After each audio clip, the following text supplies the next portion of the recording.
Pues bien, vamos al lado objetivo del hecho. A ver, cuando hablamos del lado objetivo del hecho, habremos de presuponer que precisamente de lo que se trata es de el juicio de tipicidad, que presupone la caracterización de que el legislador ha definido, ha capturado un determinado comportamiento como necesitado de evitación y cuya confianza en que esto ocurra viene sostenida y reforzada con la chance de que su desobediencia presupondrá un castigo. Es decir, la amenaza del castigo acompaña, desde una perspectiva general, la desobediencia a una determinada directiva de conducta. La directiva de conducta se puede inferir de las palabras que emplea el legislador en un enunciado lingüístico que presupone lo que conocemos como tipo penal, ¿vale? Es decir, la descripción de aquello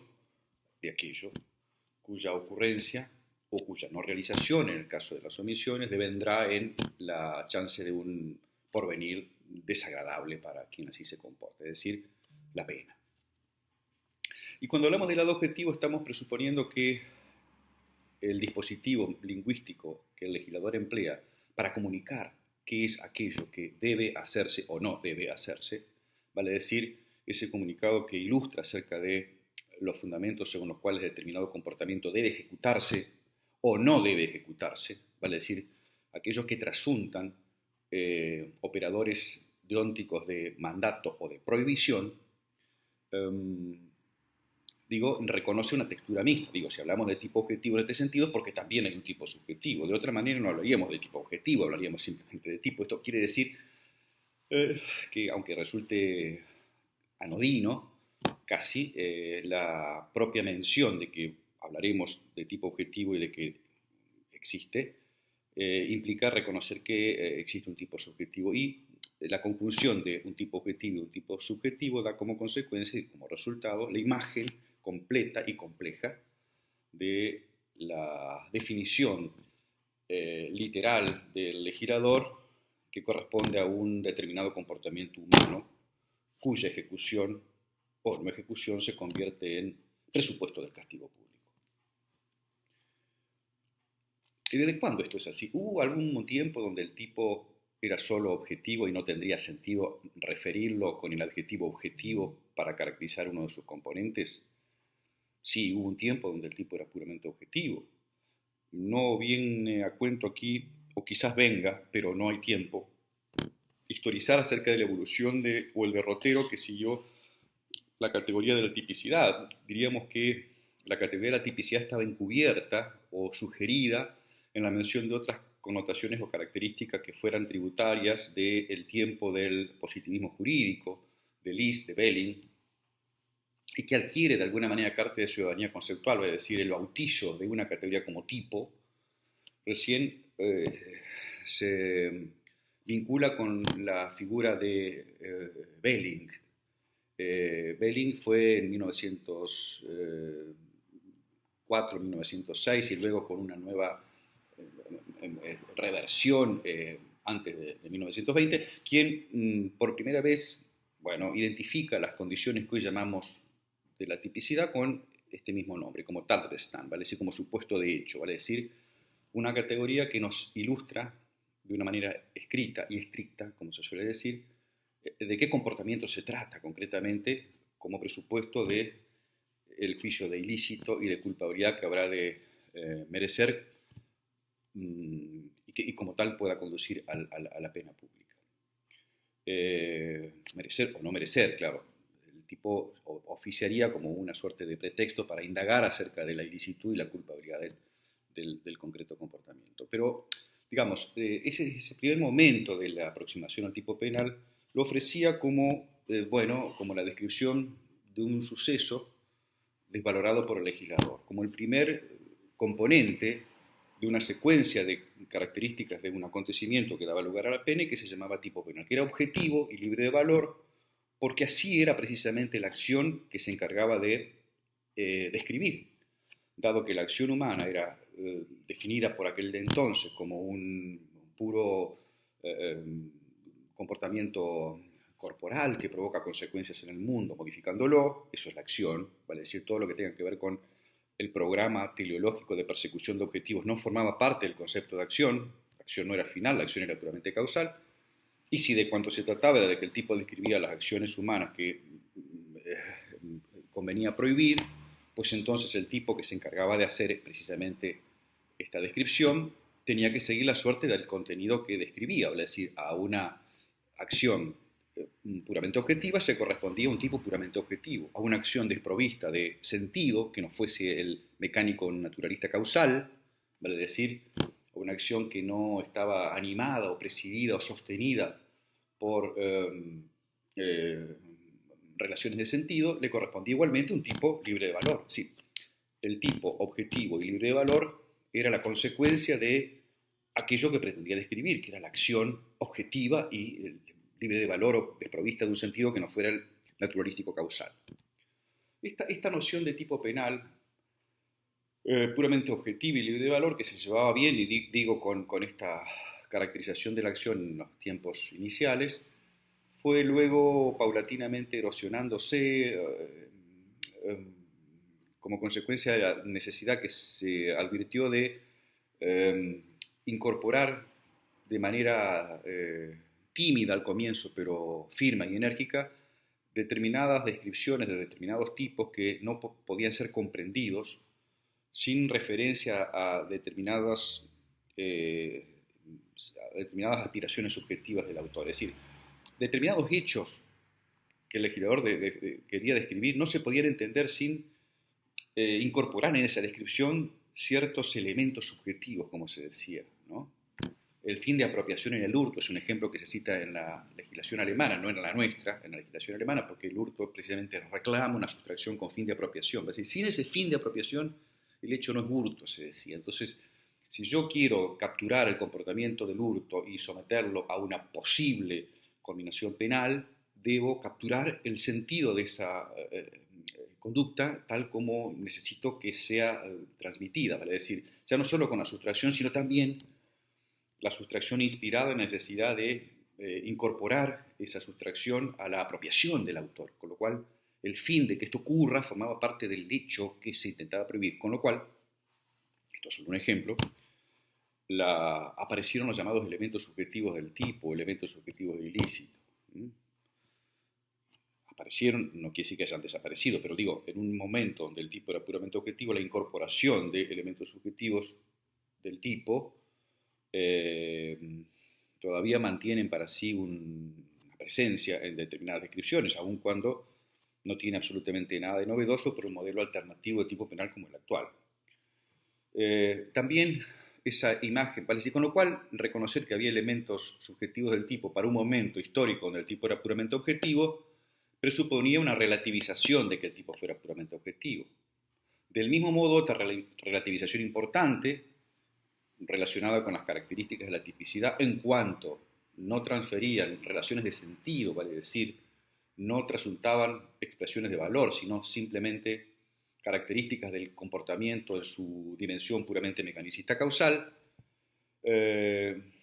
y naturalística, fue puesta en evidencia a través del reconocimiento de elementos normativos del tipo. A ver, un tipo objetivo y libre de valor, pues dejó de ser muy objetivo cuando se descubrieron los elementos subjetivos del tipo. Y dejó de ser en parte libre de valor cuando se reconoció que algunos tipos, así como necesitaban elementos subjetivos, otros necesitaban elementos normativos. Por ejemplo, puede decirse que un tipo sea expresión solo de la captura de un acontecimiento puramente naturalístico cuando se describe el hurto como la apropiación de una cosa mueble. La idea de mueble no es algo que concurre en el mundo y cuya asequibilidad cognitiva solo fuese posible a través de una observación, sino que también se necesita una valoración, en este caso jurídica, acerca de lo que significa que sea mueble. Con lo cual, los elementos normativos pusieron en cuestión, al menos que los tipos sean descripciones exentas de valor. En ocasiones se reclama el valor. Bueno, elementos subjetivos, elementos normativos fueron resquebrajando esta imagen puramente objetiva y libre de valor del tipo penal, y la teoría final de la acción lo que hizo fue claramente asegurar y reafirmar y consolidar un destino de la tipicidad que, bueno, erosionó definitiva y fatalmente una herida de muerte, diríamos, a la construcción puramente objetivista del tipo, dado que las acciones humanas tienen un componente tanto objetivo como subjetivo, y si el legislador decide regularla, a las acciones tiene que proceder con arreglo a este estándar complejo, vale decir, objetivo y subjetivo, con lo cual la correspondencia entre la tipicidad de la acción lleva a que el tipo deba seguir la estructura de la acción que pretende describir. Si la acción es objetiva y subjetiva, el tipo también es objetivo y subjetivo. Esto es de una explicación que intenta legitimar el lado subjetivo del tipo según la perspectiva finalista, pero uno puede pensar, dejando de lado el finalismo, que si el tipo penal es el vehículo mediante el que se transmite la directiva de conducta, vale decir, mediante el cual el legislador comunica que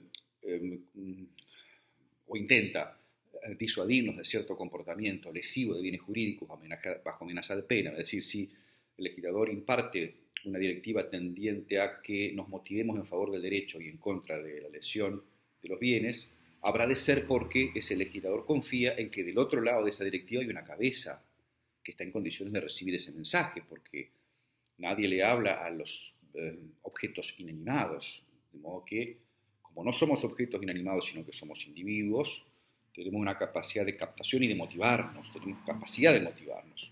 Y esa capacidad de motivarnos reconoce naturalmente un lado psíquico, que es nuestro aparato psíquico, que es un subsistema que nos permite definir nuestra voluntad en un determinado sentido. Entonces el legislador apela a ese aparato psíquico del que disponemos, porque el legislador también lo tiene, motivándonos en favor de la conducta respetuosa de bienes jurídicos, bajo amenaza de que si no hacemos aquello que intenta ser exitosamente recibido, vale decir, la prevención, habremos de asumir el coste de una posible consecuencia particularmente gravosa, como es la pena pública.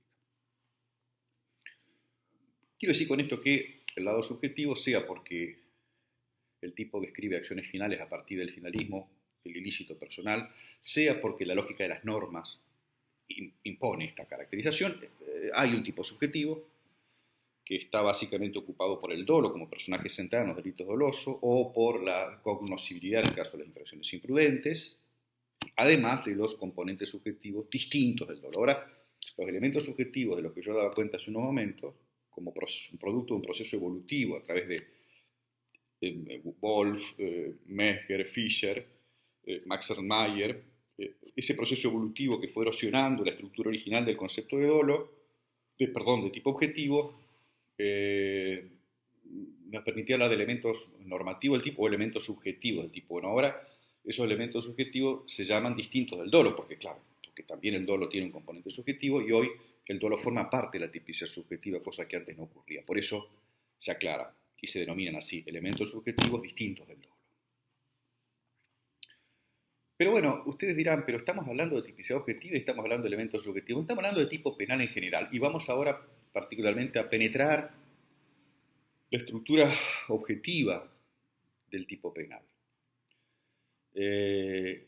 Cuando hablamos de objetivo y subjetivo, conviene estar en guardia con la tentación, frente a la tentación de perdernos en discusiones de filosofía del lenguaje, o demasiado profundas, que son muy interesantes, pero que no nos aportarán demasiado para caracterizar lo que queremos significar con esta adjetivación de objetivo versus subjetivo. Con las reservas del caso, conformémonos de momento por entender que cuando hablamos de lo objetivo, estamos haciendo referencia a todo aquello que está fuera del juicio de quien así se expresa, es decir, es objetivo todo lo que está fuera del aparato psíquico del autor, aun cuando en sí mismo parece intrínsecamente, como cosa en sí, eso que está fuera de la cabeza del autor sea algo subjetivo, por ejemplo, el dolo del inductor. Es decir, lo objetivo y lo subjetivo son elementos relacionales no con la estructura ontológica de cada uno de ellos, sino con el lugar que ocupan con respecto al observador. Objetivo es todo lo que está fuera de mi cabeza, aun cuando eso que está fuera sea subjetivo. Bueno, por de pronto entonces vamos a hablar ahora de lo objetivo en este sentido, todo lo que está fuera de la cabeza del autor, pero que sin embargo debe ser comprendida por el autor a título de dolo o imprudencia para que el juicio de tipicidad cierre completamente.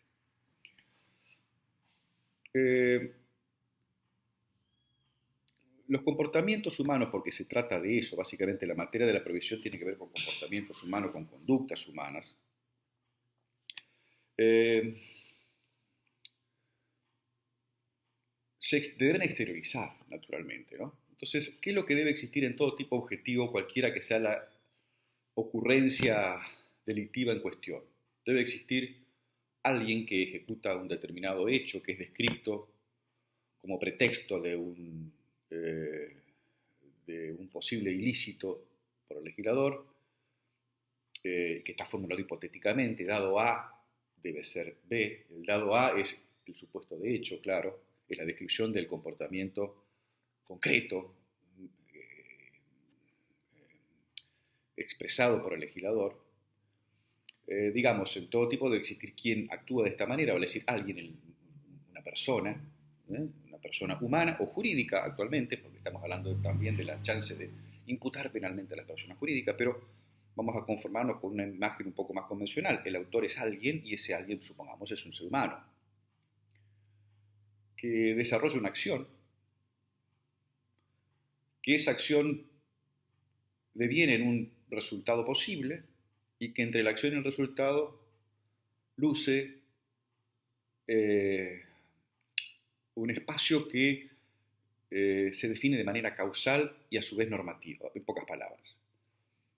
Existe un vínculo entre el comportamiento y las consecuencias de ese comportamiento descritas en el tipo objetivo que son relevantes jurídico-penalmente a condición de que la acción conduzca al otro, al resultado. Y que no solamente se trate de causación en términos naturalísticos, sino también que más allá de la causalidad, ese resultado aparezca normativamente como expresión de sentido del propio autor, vale decir, de la acción. Con lo cual, con lo dicho, destacamos aquí los elementos, digamos, conceptuales centrales de aquello que debe concurrir en cualquier tipo objetivo. Referencias al autor, referencias a la acción, referencias al resultado y referencias al juicio de imputación que debe mediar entre lo uno y lo otro. Aclarando lo siguiente, el resultado, yo no creo que el resultado forme parte de la descripción del tipo en sentido sistemático. Creo que forma parte del tipo en sentido amplio, el tipo figura, digamos, ¿no? Eh, digámoslo así. El tipo desde una valoración político-criminal, pero no desde una valoración de un tipo en sentido sistemático, ¿vale? Si el tipo en sentido sistemático es el tipo como categoría que conocemos, al igual que el antijuiciado o la culpabilidad. El tipo en sentido amplio, en sentido no sistemático, en el sentido de una aproximación político-criminal, incluye el compendio de todas las características o componentes que conducen a la pena, vale decir, el tipo, antijuricidad, culpabilidad. Bueno, desde ese lugar creo que me parece que el resultado pertenece al tipo en sentido político-criminal o del tipo en sentido amplio.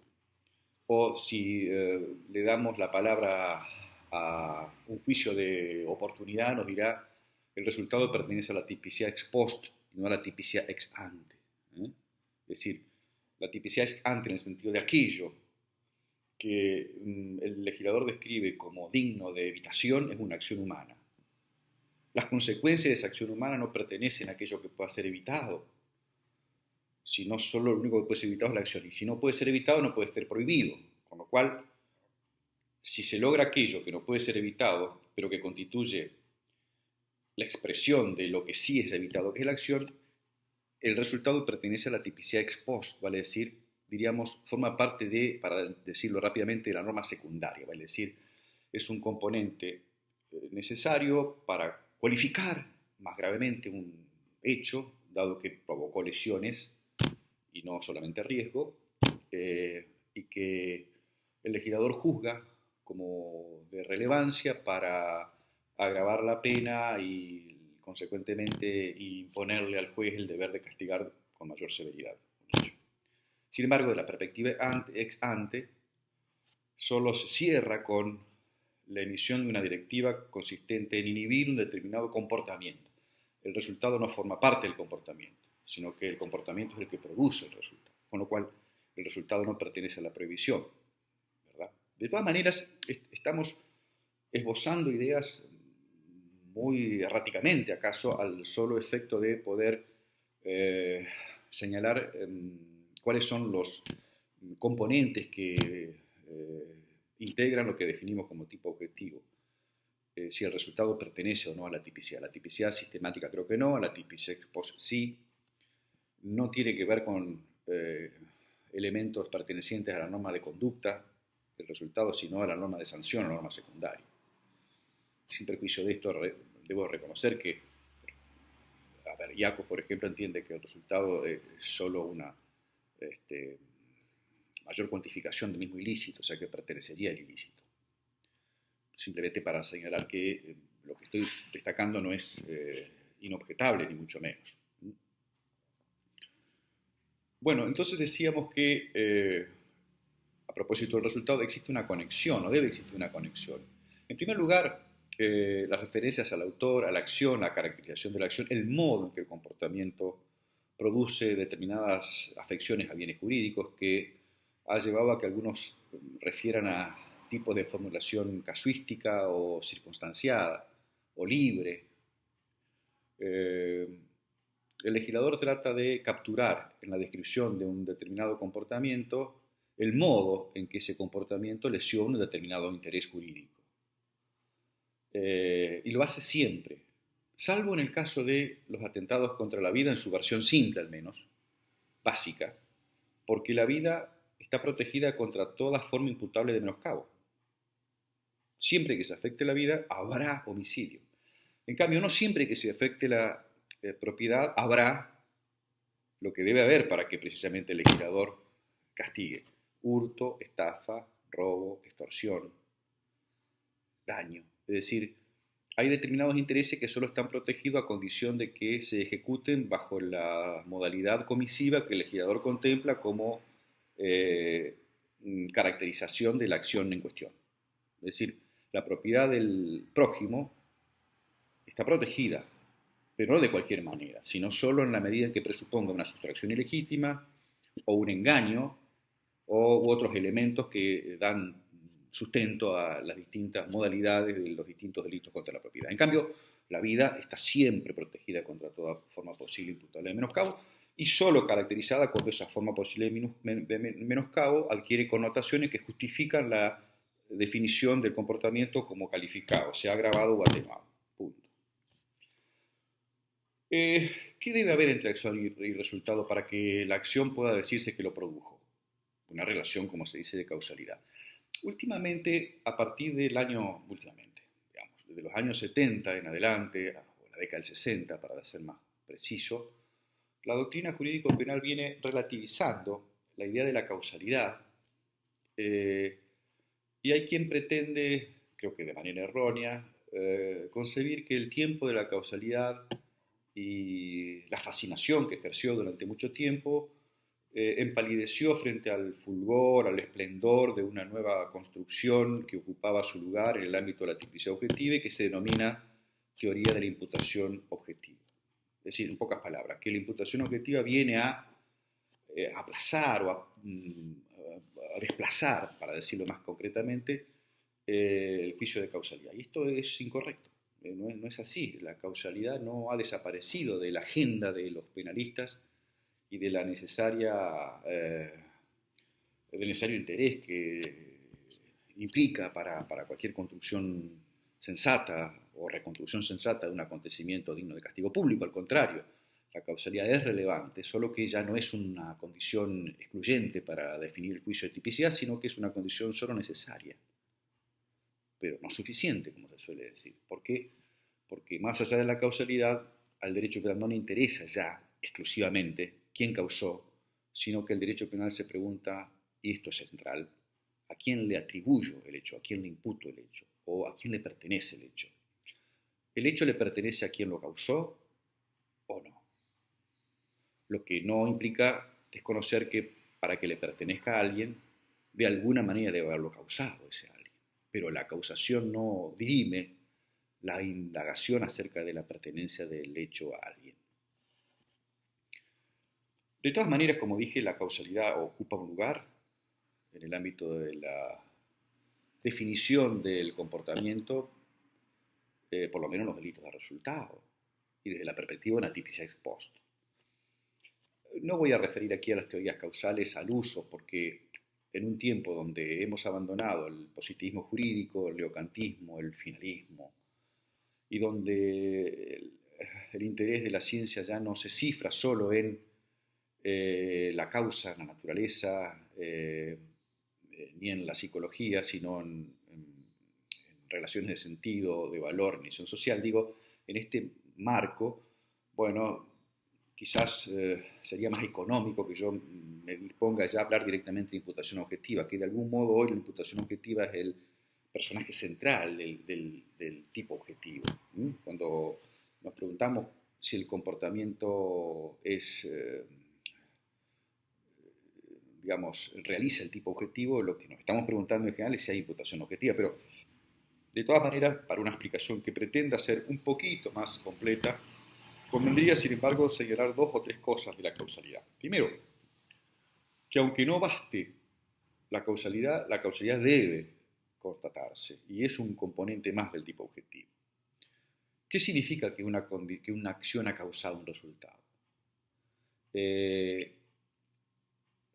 Sobre la cuestión debemos ponernos de acuerdo acerca de si la causalidad es una categoría del pensamiento, si es una forma a priori, por ejemplo, como lo sostenía Kant, o si es un dato empírico del ser que tiene incorporada una determinada presencia ontológica naturalística, si discurre como tal, empíricamente, o si es un aporte cognitivo del observador a ciertos fenómenos anárquicos en el caos del mundo, ¿no? Bueno, no, la verdad, la causalidad discurre, existe, es decir, esto que acaba de suceder, según el cual un determinado cuerpo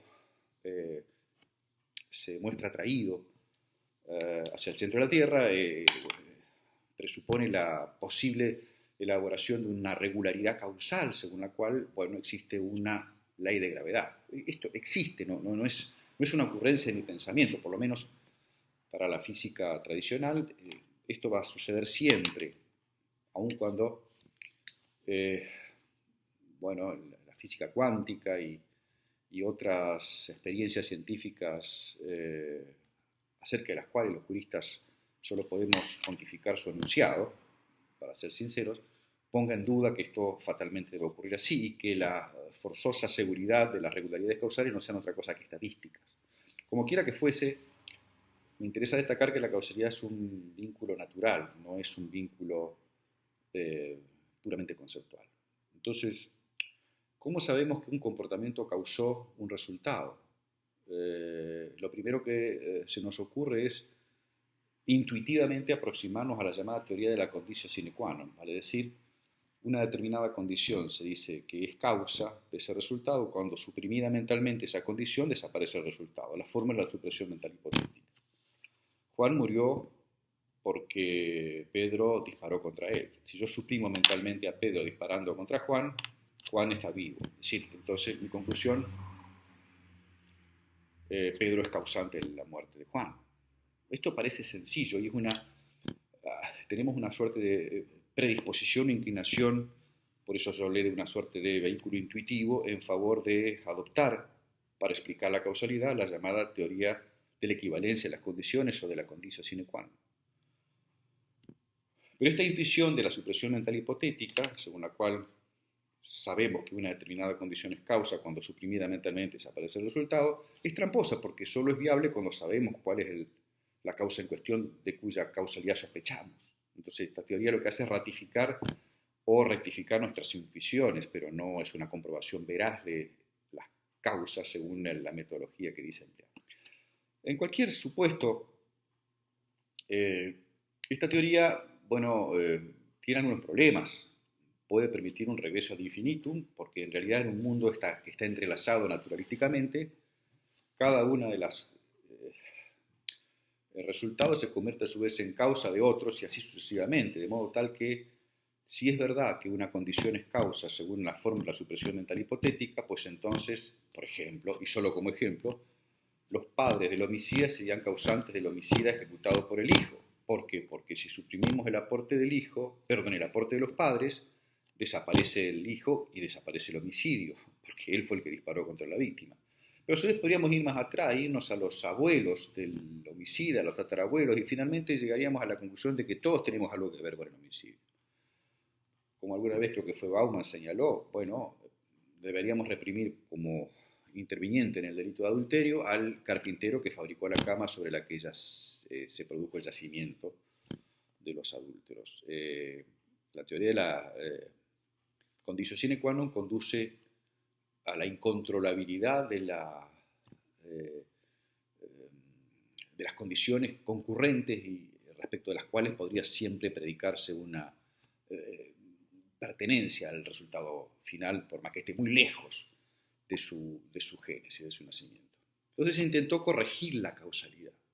Es un error porque la causalidad, como dato de la naturaleza, no se corrige, discurre o no. Pero bueno, normativamente se intentó decir, bueno, no, los padres no pueden ser autores de homicidio porque el acto de procrear una persona no es adecuado para interpretar que esto presupone una participación en un homicidio o como causación, quisiera decir, como causación de un homicidio, vale decir, no puede entenderse que el acto de procrear a un ser humano, por más que en el futuro ese ser humano sea un homicida, presupone causar el homicidio merced a la procreación, o sea, no es adecuado. Entonces se empezó a corregir normativamente la llamada causalidad con la teoría de la causalidad, la teoría de la adecuación, la teoría de la causalidad típica.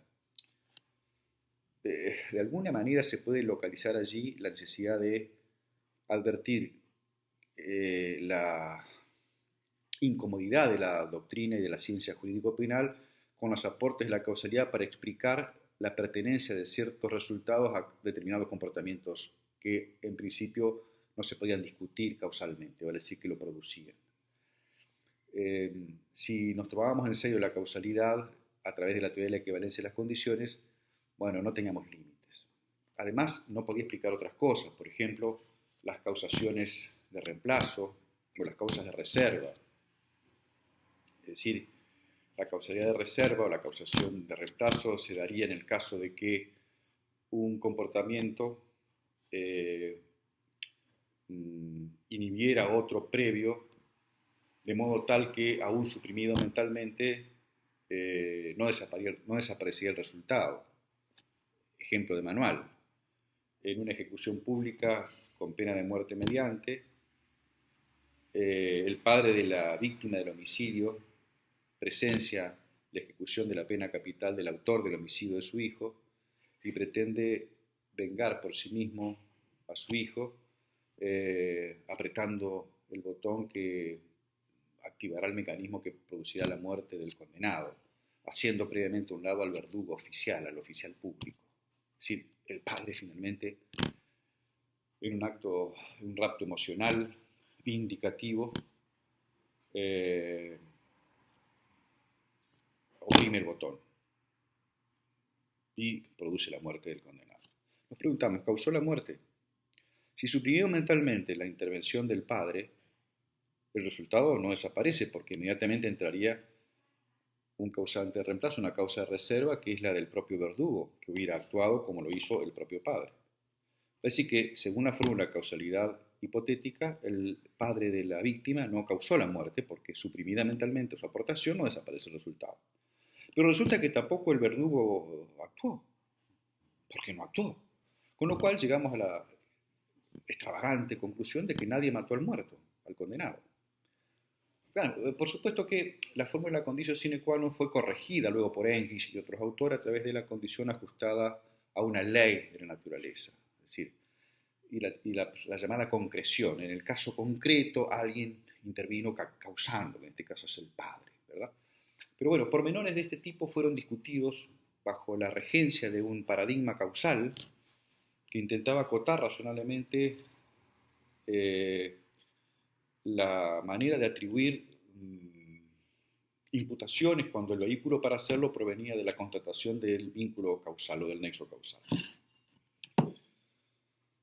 En definitiva, luego de muchísimo tiempo puede decirse que la verdadera teoría causal sigue siendo la teoría de la condicio sine qua non. Científicamente no existe otra manera de explicar el mundo que sea estadísticamente o no, que según regularidades causales que reconocen un antecedente y un consecuente, y una explicación posible. y esa explicación posible de la que podemos dar cuenta todavía en nuestra interacción, signada por un tiempo donde racionalmente podemos dar cuenta de ciertos fenómenos empíricos, es la idea de causalidad natural, vale decir, de la teoría de la equivalencia de las condiciones. Lo que aporta tranquilidad es que ya no nos interesa tanto quién causó. Lo que nos importa ahora, además de quién causó, es si el comportamiento en cuestión o el resultado en cuestión le pertenece realmente al que causó, si se le puede imputar normativamente al que causó. De eso, naturalmente, se trata cuando hablamos de imputación objetiva, de verificar las condiciones bajo cuya concurrencia podemos asegurar o descartar que un determinado suceso le pertenece a alguien como su obra, o, para decirlo de una manera coloquial, si el comportamiento en cuestión constituye uno de aquellos ejemplares en cuya evitación está particularmente interesado el legislador. Pues bien, hacia eso vamos.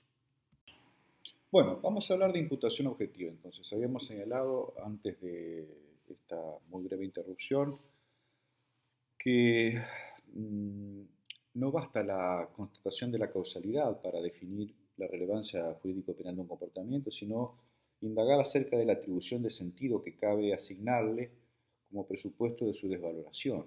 Es decir, la pregunta que se formula hoy el derecho penal para definir la relevancia objetiva de un comportamiento, vale decir, la concurrencia, su tipicidad objetiva, de eso se trata, es, además de quién causó, si quien causó merece ser identificado como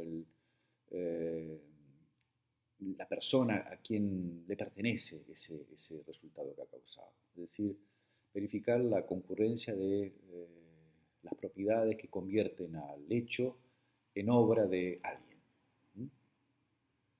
Ya no basta la causalidad, sino que debemos sumar otro tipo de indagaciones.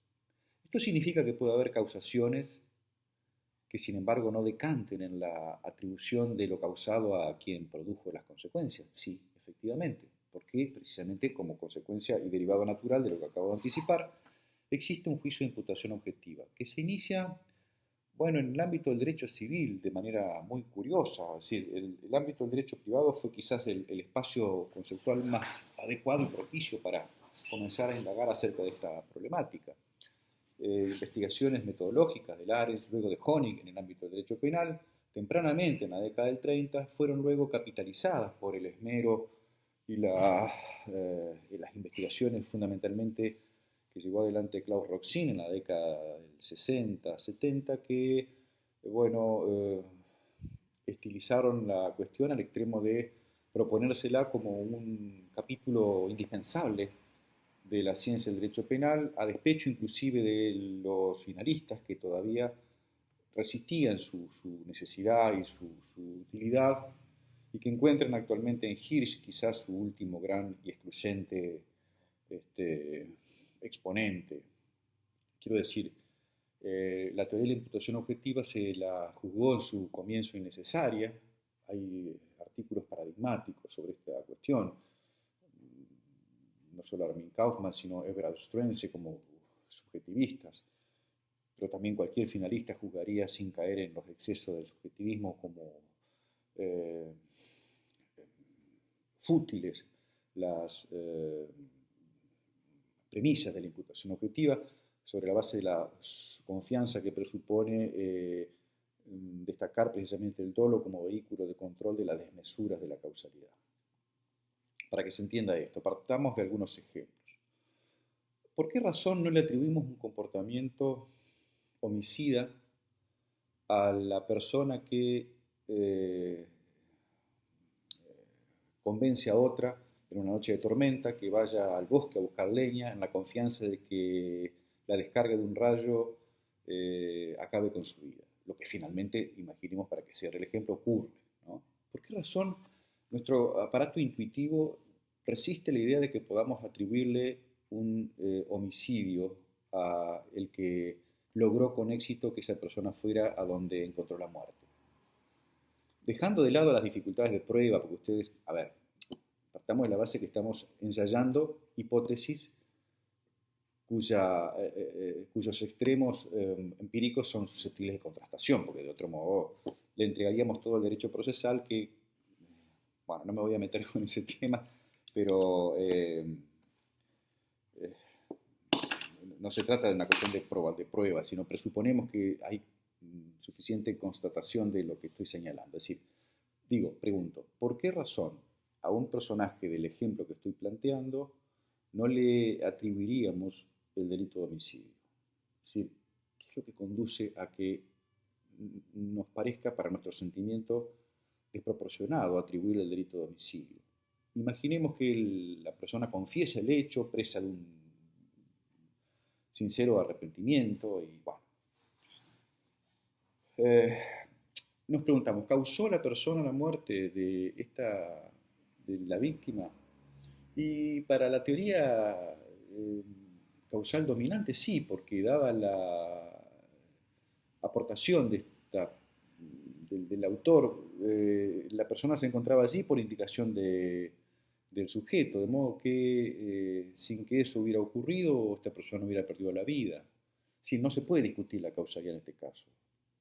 Sin embargo, nos parecería, pese a ello, exagerado, desproporcionado, inverosímil atribuir el homicidio. Claro, ¿qué diría un finalista? Diría, bueno, no, a ver, allí no hay dolo, porque el dolo no es simplemente conocer, sino también dominar o controlar el suceso real, tener capacidad de influenciar en el suceso. Lo que de todas maneras no resulta demasiado convincente, porque si el autor conoce lo que tenía que conocer y los hechos están de su lado objetivamente, se cierra el concurso entre lo objetivo y lo subjetivo y podríamos imputarle el homicidio. ¿Qué es lo que allí concurre para sostener esa intuición hasta aquí que nos intenta inclinar en favor de la impunidad de un ejemplo semejante? Advertimos que ese suceso no le pertenece al autor. ¿Por qué no le pertenece? Porque lo que hizo, aun cuando esté inspirado moralmente en una inclinación negativa, perversa, acaso, no forma parte de las conductas de la que el legislador debe hacerse cargo en su proyecto de evitación. Es decir, no forma parte del quehacer del derecho penal convertirnos en personas probas, sino simplemente en proponer esferas de actuación equidistantes, en principio, independientemente de el sentido moral con que obremos. Lo que se llama una relegalización, vale decir, no un reconocimiento intrínseco de las normas. ¿Esto qué significa? Que existe un ámbito de riesgo, vale decir, la posibilidad de lesiones que inevitable y forzosamente acompañan a todo contacto social. Y que ese ámbito de riesgo reconoce un espacio de permisión indispensable para favorecer la vida social, vale decir, conceder espacios de libertad presupone una actitud central de cualquier sociedad organizada, aún conociendo de antemano que en esa concesión de espacios de libertad habrán de irrogarse daños por el roce social que presupone. Darnos una mano presupone el riesgo de transmitirnos una enfermedad. Acudir a ciertos lugares también. Subirnos a determinados vehículos, o a casi todos también. La existencia de laboratorios o de fábricas de la misma manera. Es decir, toda nuestra vida está asignada por la asunción deliberada de riesgos cuya permisión el Estado organiza como un insumo indispensable para su propio mantenimiento, estímulo y desarrollo. Es decir, convengamos entonces que existe un riesgo permitido por el solo hecho de que la sociedad va generando hábitos a través del tiempo y también por juicio de ponderación entre costos y beneficios abstractos o generales. Al año mueren muchísimas personas como consecuencia de accidentes en las rutas o como consecuencia directa del empleo del tráfico viario. Es decir, si quisiéramos ahorrar todas esas vidas al año, prohibiendo el tráfico viario, sucumbirían muchísimas más personas por la ausencia de esa prestación indispensable de la tecnología. Si no tendríamos bomberos, policías, ambulancias. Es decir, en este juicio de ponderación abstracta hay que reconocer que vivir presupone arrostrar ciertos riesgos y que la ejecución de lesiones o la producción de lesiones de riesgo que maduren hacia ese momento, mientras se mantengan dentro de lo permitido, deberían ser irrelevantes. De modo que ya no interesa tanto quién causó, sino además si aquello que se causó forma parte de los riesgos tolerados por el legislador o ya presuponen un rebasamiento de la tolerancia del legislador que sitúan al comportamiento por fuera de la permisión del riesgo y como tal sí entonces imputables al causante. La imputación objetiva se pregunta en primer lugar, o se ocupa, para decirlo más claramente, de localizar aquellos comportamientos que en una sociedad secularizada, que presupone riesgos,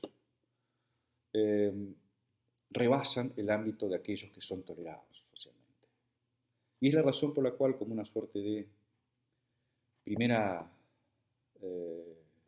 premisa, se puede decir casi como una suerte de casi eslogan ya, que la imputación objetiva procura identificar los comportamientos que suponen la creación de un riesgo jurídicamente reprobado, o la creación de un riesgo jurídicamente no permitido, o la creación de un riesgo prohibido. Es decir, la imputación objetiva intenta rastrear cuáles son esos comportamientos que rebasan la permisión del riesgo indispensable para desarrollar una vida social.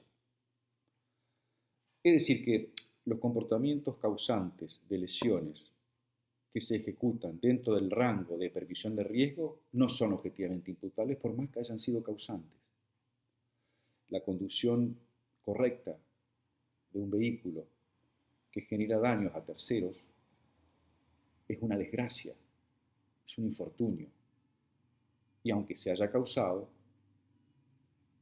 al haberse desarrollado el hecho bajo la permisión del riesgo de conducción correcta de un vehículo automotor, resulta irrelevante, para lo cual no hace falta acudir a la falta de dolo o a la falta de prudencia. Objetivamente, como se suele decir, procurando alertar acerca de un juicio de tempestividad, ya, en el ámbito del tipo objetivo, estos comportamientos están sustraídos de cualquier tipo de desvaloración jurídico-penal. Entonces, no lo señalamos antes, pero destaquemos, el tipo objetivo es el marco de referencia del dolo. Es decir, la pregunta por el dolo es una pregunta que tiene sentido y se formaliza luego de tener definido al marco acerca del cual viene referido y tiene sentido. Es decir, no existe un dolo de nada. El dolo como conocimiento reconoce un objeto a conocer. Bueno, el objeto de conocimiento del dolo como hecho psíquico es el tipo objetivo. Es decir, el dolo es eso, es conocimiento del tipo objetivo, nada más ni nada menos. Entonces, es importante entonces que en el ámbito de la imputación objetiva desgravemos determinados sucesos del estigma de la tipicidad objetiva que se constituye en el objeto del dolo porque no alcanzan el listón mínimo de relevancia jurídico-penal que caracteriza ciertos acontecimientos como merecedores de prohibición. Y el merecimiento de prohibición del tipo objetivo demanda en una primera línea entonces destacar que los hechos interesantes para el derecho penal sean aquellos que rebasan el nivel de tolerancia socialmente admitido, es decir, que superen el riesgo permitido. Hay un segundo momento del juicio de imputación objetiva que tiene que ver ya no con la caracterización de cuándo un comportamiento presupone el rebasamiento del riesgo permitido, sino que ya mira la tipicidad ex post, vale decir, mira el resultado. Ya no pertenece tanto quizás a la norma de conducta, sino a la norma de sanción. Y se pregunta este segundo momento, esta segunda premisa, por la relación que debe existir entre el comportamiento arriesgado, no permitido, y el resultado producido. Y entre el comportamiento del autor no permitido y el resultado debe existir una correspondencia estructural en términos de plasmación o de identidad. Es decir, este resultado es concreción del riesgo creado por el autor. Vale decir, el resultado es la versión dinámica, resultatista, de la potencia lesiva de lo que llamamos riesgo reprobado. Es decir, hay resultados que, no obstante la creación de un riesgo no permitido, no se explican por el riesgo creado por el autor, sino por un riesgo distinto, o un riesgo sobrecondicionado. Bueno, en esos supuestos no se puede atribuir el resultado al riesgo creado por el autor. Y así como en el primer momento, en la primera premisa nos preguntábamos si lo causado pertenece al ámbito de la reprobación de riesgo, porque puede suceder que no, en esta segunda premisa nos preguntamos, ¿el resultado es concreción del riesgo reprobado creado por el autor? Porque puede también suceder que no. ¿Y esto en qué caso se daría? Partamos de un ejemplo, porque como dijimos, esta no es una exposición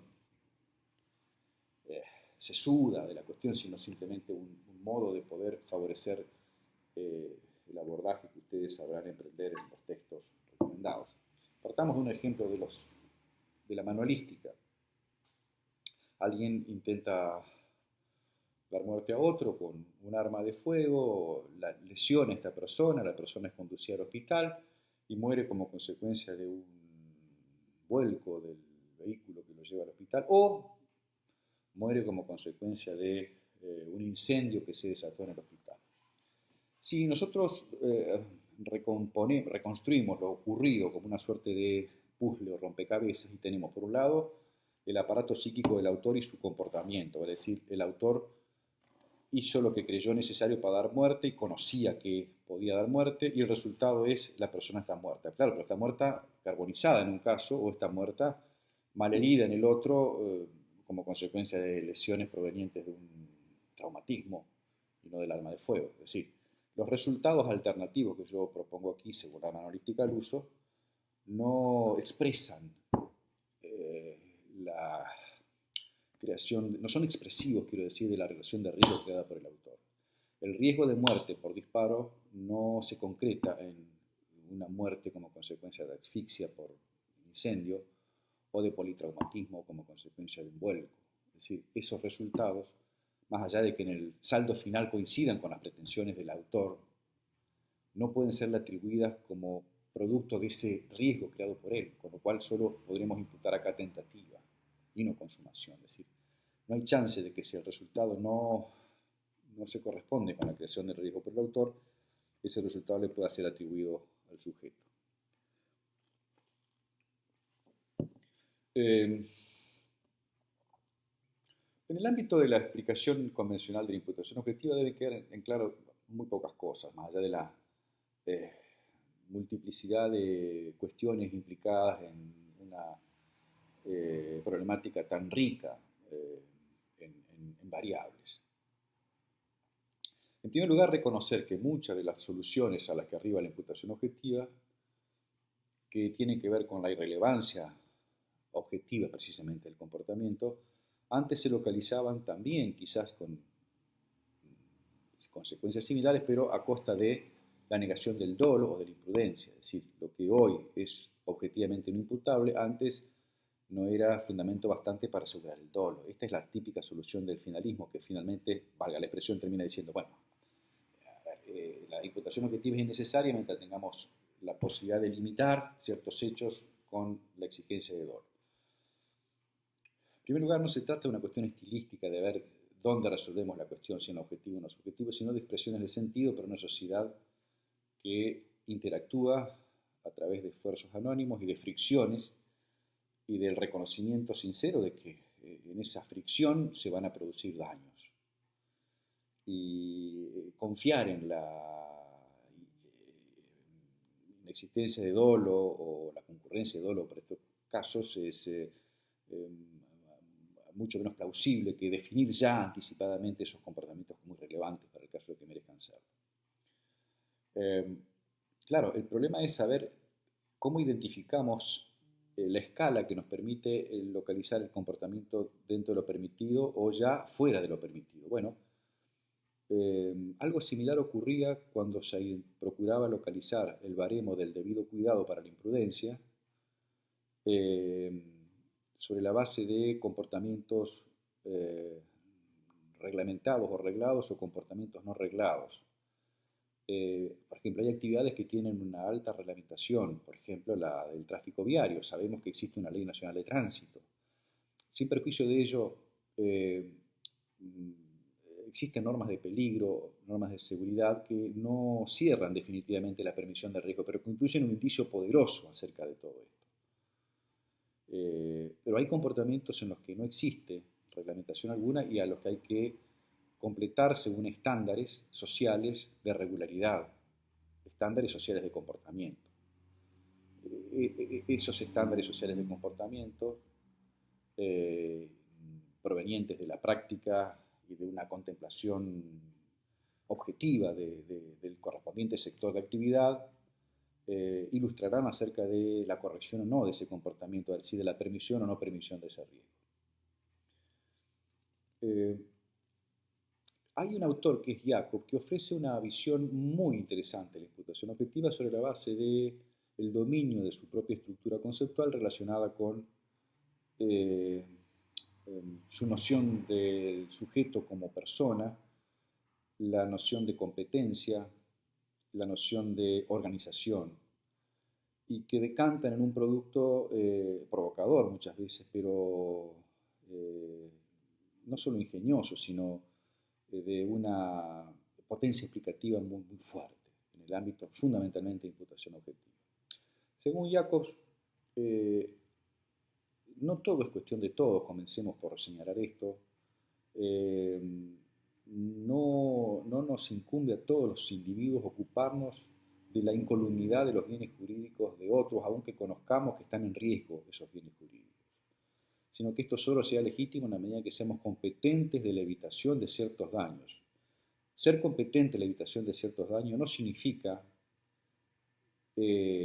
no causar, no significa controlar, no significa conocer, sino que significa reparar en el rol social que nos viene asignados a cada quien. Si nosotros estamos en el mundo social desarrollando un determinado cometido según ciertos estándares sociales de regencia que en la distribución de competencias pertenecen a lo que llamamos la identidad normativa de la sociedad. En una sociedad que no tiene por qué conocer a sus integrantes como individuos, como sujetos, porque es una sociedad plural, una sociedad anónima, lo que rigen son, en el ámbito de los contactos sociales, estándares de conducta y no aptitudes individuales. ¿Sí? Yo tengo el rol de docente, ustedes tienen el rol de alumnos, existe el rol del médico, existe el rol del ciudadano, y cada uno de estos roles responde no al modo de comportarse autocomplaciente de cada quien, sino siguiendo determinados estándares que comunican precisamente nuestra propia interacción según un modelo de interacción social, según la identidad de la correspondiente sociedad en cuestión. Y claro, no existe un solo rol, sino que puede haber superposición de roles, pero lo que es cierto es que el comportamiento es correcto o es incorrecto, no según la perspectiva individual psicofísica de cada quien, sino según un estándar social. Y la corrección de ese comportamiento dice relación con los ámbitos de competencia de cada quien. Veamos.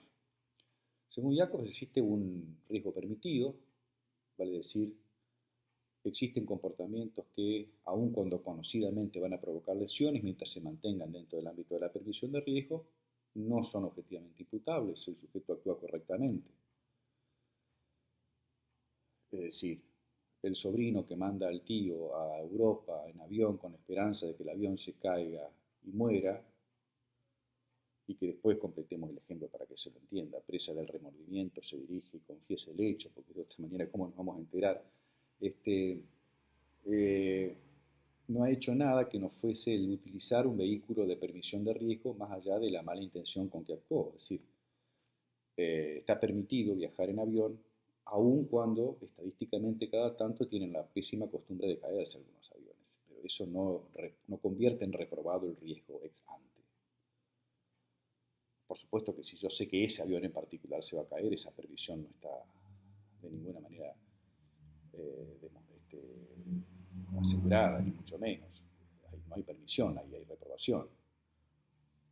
pero, digamos, enviar y jugar al azar con el riesgo no convierte al riesgo permitido en prohibido, aun cuando el azar esté del lado de mis expectativas. De modo que eh, dice Jacobs, no basta ni resulta relevante ni dirimente ni ocupa ningún papel el conocimiento del autor cuando se trata de riesgos permitidos.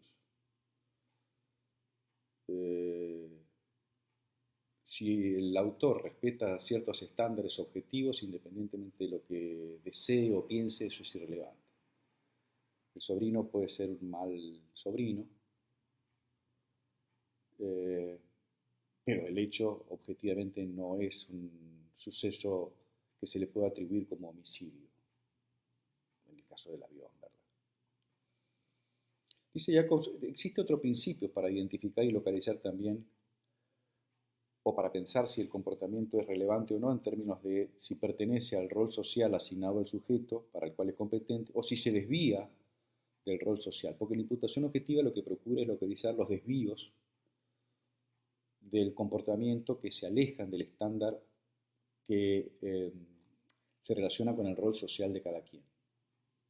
O sea, en definitiva, los comportamientos son objetivamente imputables en la medida en que desatienden el rol social para el cual el sujeto es competente, demostrando con eso cierta infidelidad con el orden jurídico.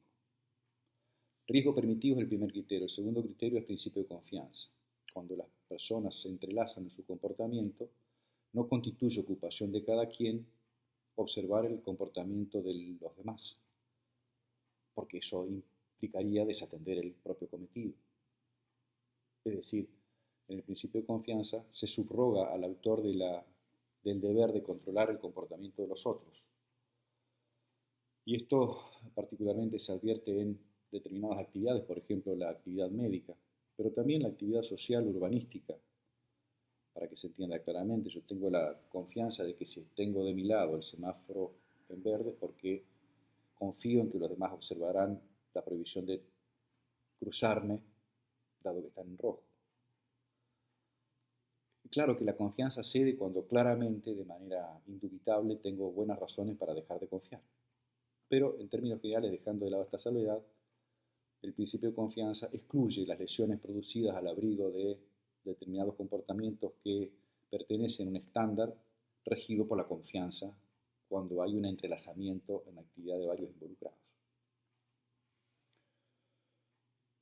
Tercer criterio que podemos recordar aquí, prohibición de regreso. La prohibición de regreso es una expresión que se atribuye históricamente a Frank, mediante la cual se procuraba en el ámbito de la participación de excluir el regreso de la atribución de responsabilidad a alguien que había provocado imprudentemente un comportamiento que luego es aprovechado dolosamente por otro. Por ejemplo, yo dejo un arma imprudentemente en un lugar con la cual un tercero dolosamente mata a alguien. No puede regresar la imputación de homicidio hasta mí porque el dolo cortaría ese regreso. Esa es la explicación terminológica de la llamada prohibición de regreso. Pero en Jacobs tiene algún parentesco, pero de cuanto se trata es de entender que los comportamientos llamados neutrales, normales, regulares, él diría estereotipadamente inocuos,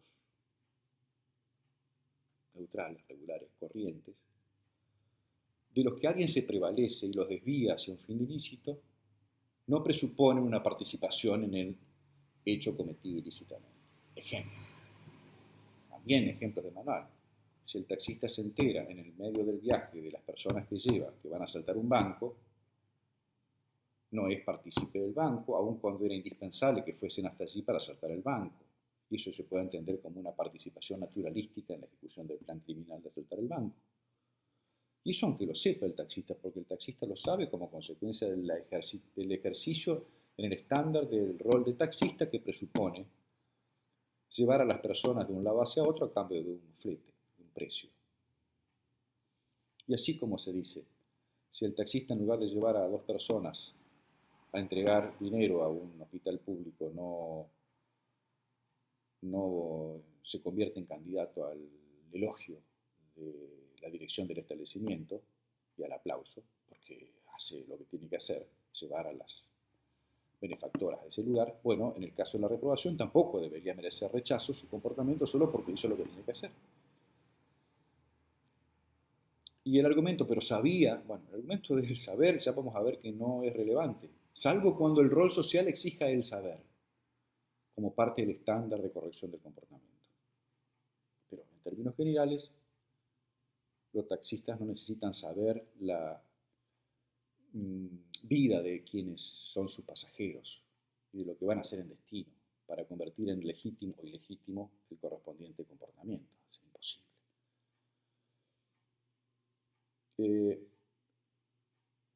Hay muchos ejemplos. Que quede claro esto entonces, aun cuando el autor sepa de antemano que su comportamiento correcto va a ser derivado por otro hacia un fin ilícito, eso no significa una participación en ese fin, salvo que el contexto, dice Jacob, sea caótico.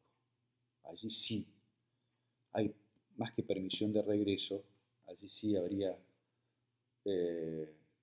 una imputación claramente justificada por el contexto. Yo puedo vender palas en el negocio dedicado a una ferretería dedicada a la venta de insumos de jardinería.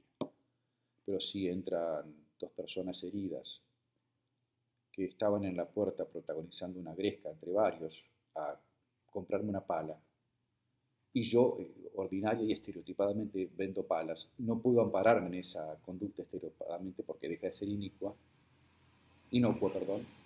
ante el contexto de violencia que se desarrolla en las puertas de mi negocio. Pero eso no es porque sepa solamente, sino porque el contexto objetivo presupone que yo voy a contribuir a un sentido delictivo del otro y voy a adaptarme a ese sentido delictivo. Entonces, si yo me adapto a ese sentido delictivo, sí que estoy participando en el hecho. Pero si no se da esta situación, el hecho de que yo sepa que eventualmente mi aportación va a ser derivada en favor de la ejecución de un hecho, no me convierte en partícipe de ese hecho. Es decir, el panadero que vende el pan a quien le confiesa que habrá de usarlo para envenenar a su familiar no es partícipe del homicidio, porque se dedica a vender pan. Ahora, si le da el pan más adecuado para que, bueno, esto pueda favorecer la ejecución del plan sin sorpresas ni con mayor éxito, bueno, si eso ya es adaptarse al plan. Adaptación en el plan es la contracara del comportamiento neutral. Y finalmente, Jacob habla de la competencia de la víctima, que intenta también en este afán de ver a quién pertenece el conflicto. ¿Le pertenece al autor, a la víctima, a un tercero? Bueno, le puede pertenecer a la víctima el conflicto, cuando la víctima desatiende sus deberes de autoprotección, cuando se autoexpone al peligro.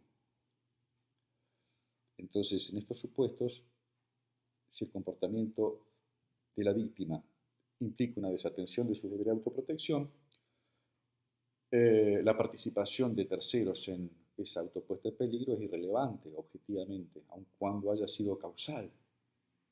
Bueno, como ven, de cuanto se trata es de establecer, como se dice, filtros objetivos en el comportamiento que propenden a depurar de la manera más significativa el marco de referencia sobre el cual habrá de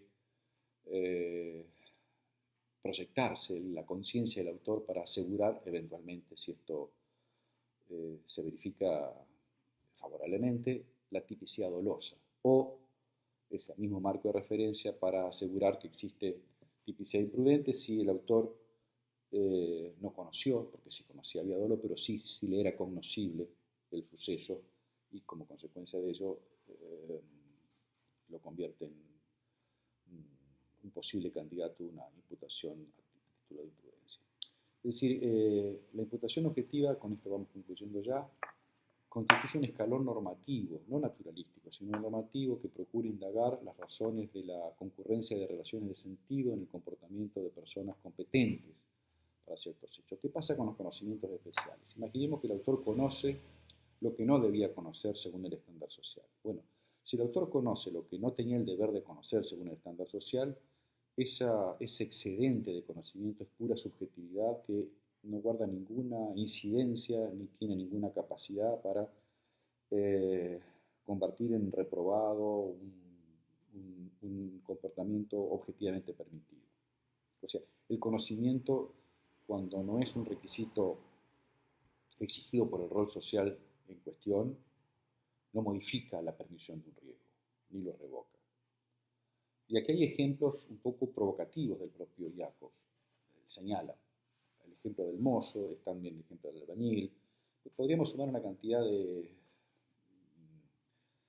referentes didácticos para explicarlo, pero intentemos no ser originales. Tomemos el ejemplo del mozo. El mozo que es un estudiante de biología que en sus ratos libres se emplea como mozo para, bueno, favorecer sus estudios, y como consecuencia de sus conocimientos como estudiante de biología, advierte que la ensalada que alguien le solicitó y él está a punto de servir es tóxica por los componentes que la conforman, y cuya toxicidad él advierte, bueno, no porque sea un mozo, sino porque es un estudiante, y la sirve. Y bueno, finalmente los comensales se intoxican y fallecen o se lesionan gravemente. Él pudo retirar el plato a tiempo, porque él sabía, no como mozo, sino como estudiante, que esto podría ocurrir. No haber aplicado esos conocimientos para evitar el hecho lo convierte en partícipe del homicidio o de las lesiones. Dice Jacob, no, porque en realidad él no tenía por qué conocer esto. Cuando alguien recluta a personal de gastronomía, diría yo, por alguna razón no prefiere a los estudiantes de biología, simplemente se necesitan mozos, no preferir a estudiantes de biología, nunca escuchamos una cosa semejante. ¿Por qué? Porque saber de biología no forma parte del rol del mozo, del buen mozo. La verdad que un mozo correcto o bueno es aquel que bueno, es ágil en recoger los pedidos, la comanda, en el servicio, en las sugerencias, pero no en aquel que nos preserva de ingerir platos cuya toxicidad solo es asequible como consecuencia de un conocimiento experto. Claro, esto no significa, que quede bien claro, que no existe una omisión de socorro, pero estamos hablando de una imputación mucho menor. Estamos hablando de que no aplicar los conocimientos que no se tenían por qué tener de conformidad con el estándar social desarrollado por el autor no convierte al autor en un homicida. El estudiante de arquitectura también podría aplicar los conocimientos que recibió en la facultad en el momento en que se emplea como ayudante de albañil para costear sus estudios, y advierte que el encofrado que se le encomendó hacer no soportará la fuerza a la que estará sometido y habrá de provocar un derrumbe, bueno, generando lesiones o muertes de sus compañeros.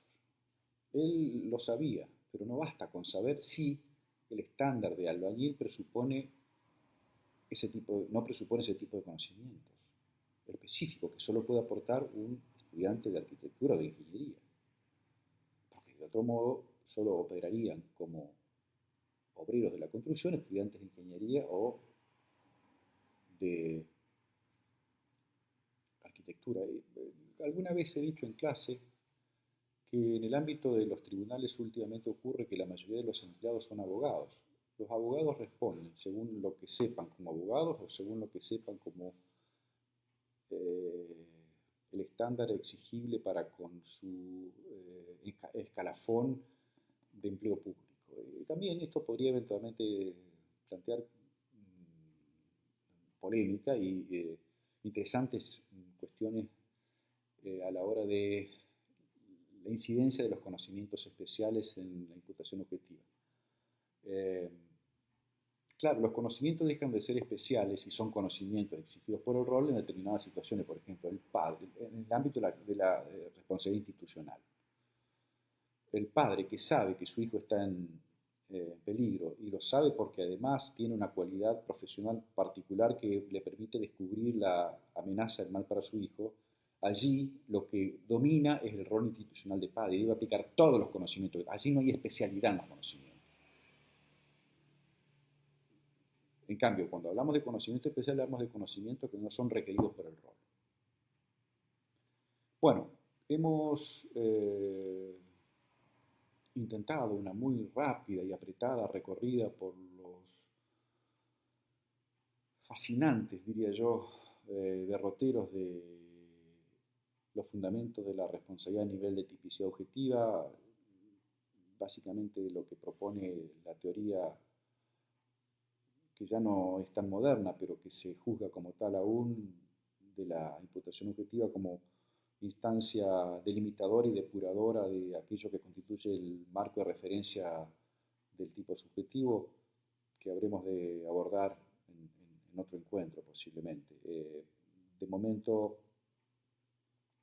eh, cerraré esta aproximación con ustedes, indicando que la idea de caracterizar un comportamiento como de relevancia jurídico-penal, como corolario de todo lo dicho hasta aquí, ¿no? Adquiere matices básicamente mm, sociales, de sentido. El comportamiento que se muestra relevante para el derecho penal no es el comportamiento solo, exclusivamente que causa una lesión. Tampoco es el comportamiento que causa una lesión y desvaloramos por un determinado sentido eh, psíquico, por ejemplo, como lo proponía el finalismo, sino que el comportamiento relevante para el derecho penal es aquel que quebranta una determinada expectativa social, aquel que se acomoda a un estándar en cuya habitación el legislador lo contempla desde una determinada toma de postura social. Con esto quiero significar, la evolución del sistema de imputación penal reconoce distintos fundamentos y todos ellos casan o ligan con determinados modelos sociopolíticos de respuesta ante el conflicto penal, que es el más sensible de todos. En nuestra mirada entonces en el ámbito de la imputación objetiva no se detiene en verificar que A mató a B.